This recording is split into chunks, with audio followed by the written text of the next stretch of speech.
Ortagus, thank you so much for joining me here at Al Arabiya. I want to kick off by asking you, you've just come out of Lebanon. Is that government moving fast enough?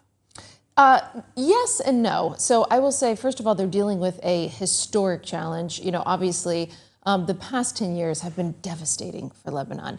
The financial crash, the port explosion, and of course, what you've really seen is militias around the country, especially Hezbollah, have a state within a state. Now, I'm incredibly encouraged by President Aoun, by Prime Minister Nawaf Salam. These are people that really care about reform. But, you know, you covered economics for a long time. Lebanon's financial situation is as bad as it gets. I mean, they're in a hole. It's worse than Greece during the financial crisis. These are one of the toughest things that the World Bank and the IMF have ever seen. So I think part of the reckoning is people really understanding just how bad it is. And it's not a good position whenever people in your country can't rely on the banks, right? Or they don't feel comfortable with the banks. So the parliament needs to pass the bank secrecy law, the bank resolution legislation, because ultimately what needs to happen, I mean, there's so much that needs to happen as it relates to economic reform, but you need people in Lebanon to feel safe and secure about putting their money in the bank, because what's happened, what's proliferated since that crash is a cash-based economy.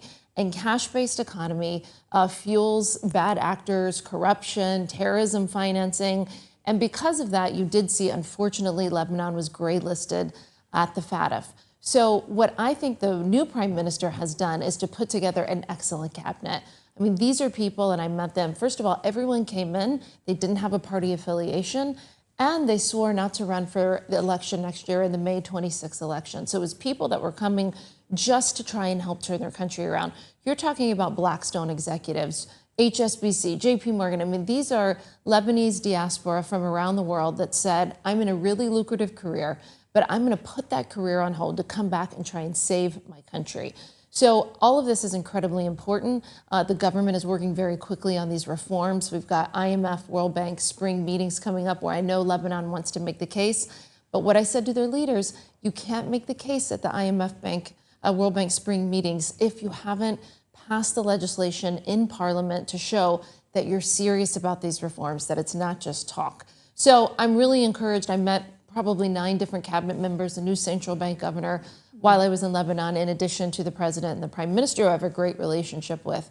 On the security side, we have something there called the U.S. mechanism, where we, as we have for decades, are supporting the LAF and trying to strengthen them to take on Hezbollah. You know, anytime you are trying to do something different, people get used to a certain way and it becomes the status quo. And shaking off the status quo is always a really difficult and challenging thing to do. There obviously has to be national buy-in into this. And that's why you saw President Aoun say in his inaugural speech that the only arms were going to be that of the state. The state would have monopoly on the arms. The state would provide security. The state would provide essential services in the south of Lebanon and not Hezbollah for those people. So we are asking and we are demanding and hoping for generational change in Lebanon. What we are asking of them is not easy, but if they don't do it, they won't save their country. And ultimately, decline is a choice. So they can choose to decline even further into the abyss, or they can choose this once-in-a-generation moment to take their country back. I think President Aoun can do it. I think Nawaf Salam can do it. They will have U.S. support if they make the tough and hard decisions, and they're on that road to do so. There are concerns that disarming Hezbollah quickly could lead to a civil war. What is the U.S. response to that fear? We've been hearing that for 20 years.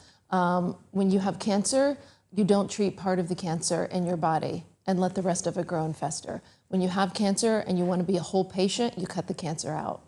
In your mind, is that something that you're worried about? Of course, right? I mean, this is a designated terrorist organization with a lot of American blood on their hands. They've been degraded, though. Absolutely. Ultimately, this all comes down to the Islamic Republic of Iran. You know, remember that the devastation, part of the devastation that the Lebanese people face today, especially in southern Lebanon, was because of Iran and Hezbollah. The government of Lebanon didn't want to go to war with Israel.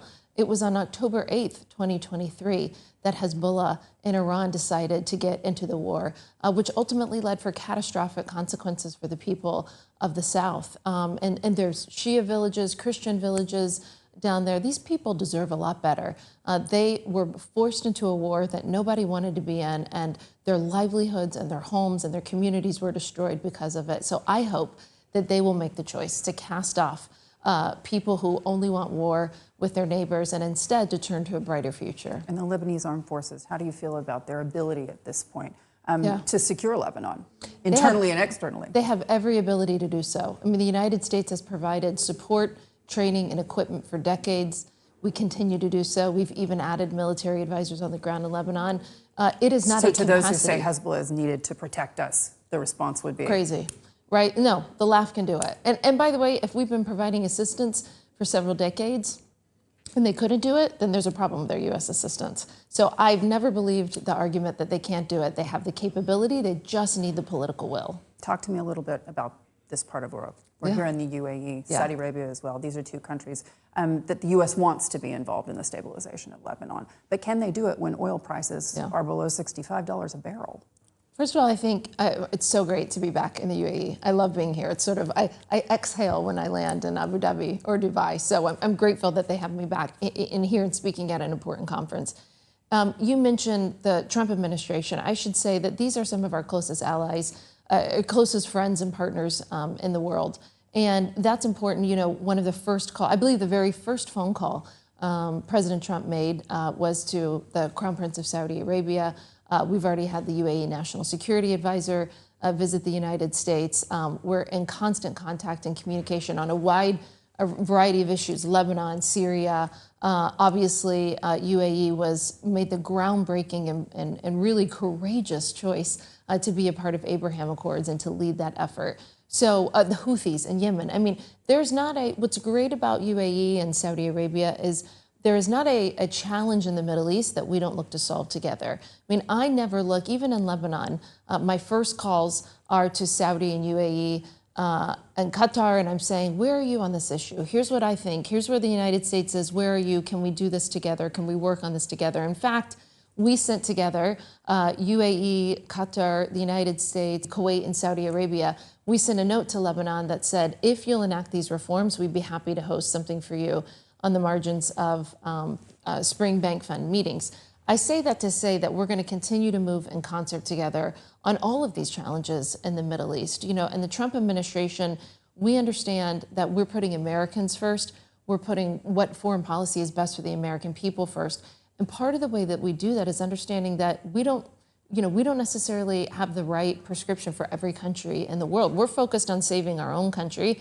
So in the Trump administration, we really work with our Gulf partners in order to help solve these big challenges. It's an excellent relationship. It's some of our closest relationships in the world, and I'm really proud to be a part of it. So lower oil prices great for U.S. consumers, but not great for this part of the world. How worried are you about essentially causing struggle in these countries? Because at the end of the day, these are regimes in the United Arab Emirates and Saudi Arabia that still rely dramatically on the price of oil. They do, but listen, we have a really close partnership. You're not worried about instability? I'm not worried. As a result of the administration's not at all. policies? We have a close partnership, yeah. No, I'm not worried about that. In terms of projecting foreign influence, though, it's difficult for them to do that if they don't have the money coming in. They are incredibly wealthy nations. I think they're going to be okay. They're worried. They're worried about the administration's policies with regards to global markets. Is there going to be a recession? Can you assure them that that isn't the case? Listen, President Trump won basically on the economy, on promising that he was going to bring a better life to Americans. But what he and the administration have said as it relates to tariffs and to the economic policy is that they need to bring manufacturing back to America. And they need, and the president wants to have reciprocal relationships around the world. I think that's a very common sense thing. If you go to the average American and say, should we be doing business with X country who tariffs the United States way more than we do them? Reciprocity, I think, should be a fundamental principle of our foreign and economic policy. So, the president's been clear that sometimes, I think the way that he phrased it today was that sometimes you have to take medicine in order to fix the patient. And that's what the president's economic team feels like they're doing right now. But there's a lot of fear, for example, in Saudi Arabia, Vision 2030, that costs a heck of a lot of money. Lower oil prices, they've already had to tighten their belts and scale back some of those major projects. If this economy, this global economy, becomes a recession, that's bad for your biggest partner in the region. Yeah, we think that we are right setting a lot of problems, a lot of challenges that the U.S. economy had. I'll certainly let the president's economic representative speak for his trade and tariff policy. But as it relates to our relationship here in the Middle East with our Gulf Arab partners. I don't think it's ever been stronger than it is right now under the Trump administration. There's a lot of cohesion, a lot of work together. If they have concerns on anything related to the president's export policy, tariff policy, economic policy, they will express that to us directly, because unlike the previous administration, we don't go, months or years without talking. We talk almost on a daily basis. So regional instability is not something you're concerned about? Well, listen, we inherited probably the worst regional chaos in years. I mean, in many ways in a generation.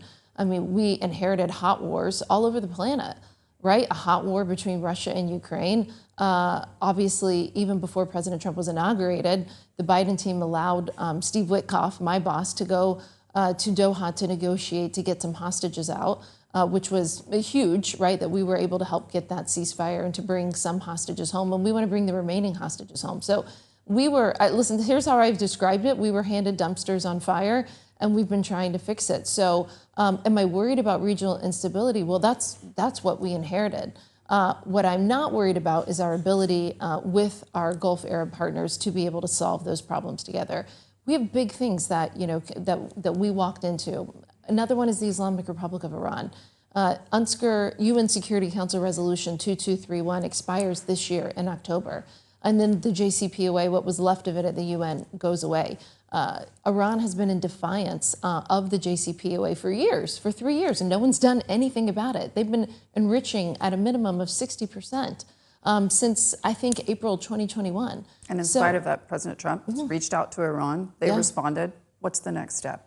We'll see. The president needs to determine if and how and when he wants to go into negotiations. He's extended the hand of diplomacy, but I think he has made very clear that what we're not going to do is get into the Biden trap, where you do indirect talks that last for years and the Iranians just string us along. Not happening under this administration. If we're going to have talks, they need to be quick. They need to be serious about dismantling their nuclear weapons program. We will absolutely extend the hand of diplomacy and be willing to talk. President Trump loves to get a deal. He's a deal guy, right? That's what he's always excited about, when he can get a deal.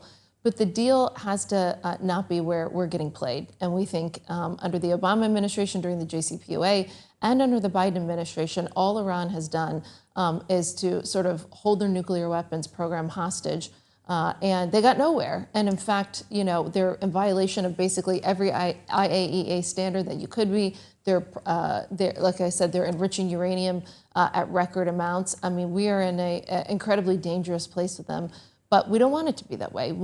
President Trump has clearly said he wants a peaceful future for both countries. But we're not going to be extorted the way the Biden administration was. Morgan, it's wonderful to see you here in the UAE. Thank you for joining Arabiya. Thank you.